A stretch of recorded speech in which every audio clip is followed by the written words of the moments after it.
Hello cinephiles and cineasts of YouTube. I'm Bill Robertson. Welcome to another review of my LaserDisc collection.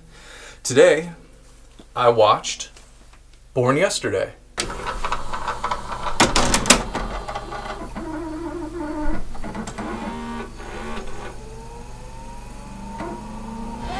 Melanie Griffith, John Goodman, Don Johnson. Born Yesterday. Am I in the room? Hello? Am I in the room? Directed by Luis Mandoki. What's that you say? You've never heard of it? Well, I'd never heard of it either. But it came in my collection of 200 LaserDiscs that I recently picked up. And I'm going through and watching all the ones that I've never seen before. And this happened to be one that I hadn't seen. Apparently this movie is a remake of a remake. It started life as a Broadway show in 1946, 1947. And in 1950 it was a Columbia Pictures feature film starring Judy Holliday and William Holden. And now it's, from 1950 to 1993. This came out in 1993, 43 years later, with John Goodman, Don Johnson, and Melanie Griffith. It's the story of a dumb businessman who's kind of a bully. Well, no, he is a bully. And he's going to Washington to buy himself some senators to make more money for his businesses. He has a mistress, Melanie, played by Melanie Griffith. She is an ex-showgirl, and now he just kind of keeps her around as arm candy. Apparently their relationship has some kind of affection in it, because there is a scene where they go out dancing and do actually seem to enjoy each other's company, but for the most part she's just another possession to him and somebody to put names on contracts and do shady underdealings without her knowing, because the theme of this movie is that she's a dumb bimbo, and that he discovers her husband, John Goodman, discovers is a problem, that his mistress is a bimbo when he's in Washington and trying to woo these senators. So he hires Don Johnson, who plays an investigative reporter, to school her. And of course, he not only schools her, they fall in love. And in the meantime, expose John Goodman's shady underdealings, and Don Johnson and Melanie Griffith run off and live happily ever after. This was at the time when Don Johnson and Melanie Griffith were still married. They had a daughter, Dakota, who you know now from like the 50 Shades movies, and she's done a lot of things. She's a model and actress.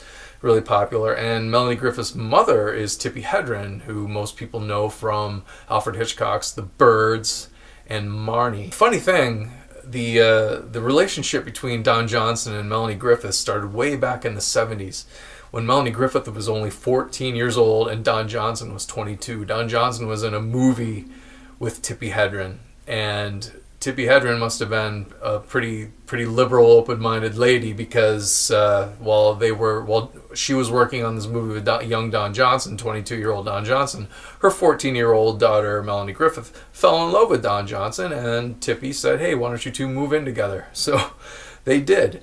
And they were married for about 6 months and broke up, and she went on to go to acting school and do some things, and Don Johnson, of course, went on, did Miami Vice, and then they got back together and they were married for several years. But with all the scandal about rape and pedophilia going on in Hollywood right now, I just feel like this is kind of strange that I stumbled across this little tidbit in this movie tonight. But anyway, the LaserDisc is very basic. It doesn't have anything extra on it. It doesn't open.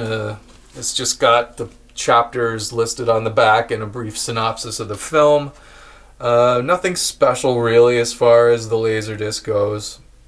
As you can see, this one was a used one, so whoever picked this up must have bought this from a video rental store, something it looks like. Previously viewed, fully guaranteed sticker on the front. Well, it's a decent movie. You can tell it's based on a play because a lot of the dialogue is really funny and got a lot of one-liner jokes in it, and a a lot of nods and winky humor. And it was cool. It's kind of a throwback to classic Hollywood. And I guess since this movie is just about 25 years old, this is classic Hollywood. But, you know, it reminds me of something you'd see on TCM from the 40s or 50s. More kind of like, more playish, more like a stage play than it is a film, because of a lot of the things happen in single sets and long takes. I don't think I'm going to keep this LaserDisc. It was good, but not that great. So it's for sale if any other LaserDisc collectors out there are interested. It's available. Dirt cheap. So, yes, Born Yesterday, decent film. Don't think I'm going to keep it in my collection. Stay tuned for more LaserDisc reviews as I go through my collection and watch the ones that I haven't seen, the movies that I haven't seen. If you're a filmmaker, a YouTube filmmaker, an indie, low-budget, no-budget filmmaker like myself, and would like your movie reviewed, please send it to me. I'd be happy to review it. And also, please keep your eyes open on my channel for a new show coming up called Latecomer, where me and my buddy Russ watch movies and TV shows that I've always been meaning to watch and just never got around to. We do a little analyzing. And please like, share, and subscribe. And tell a friend. Thank you very much. I'm Bill Robertson, and I'll see you next time.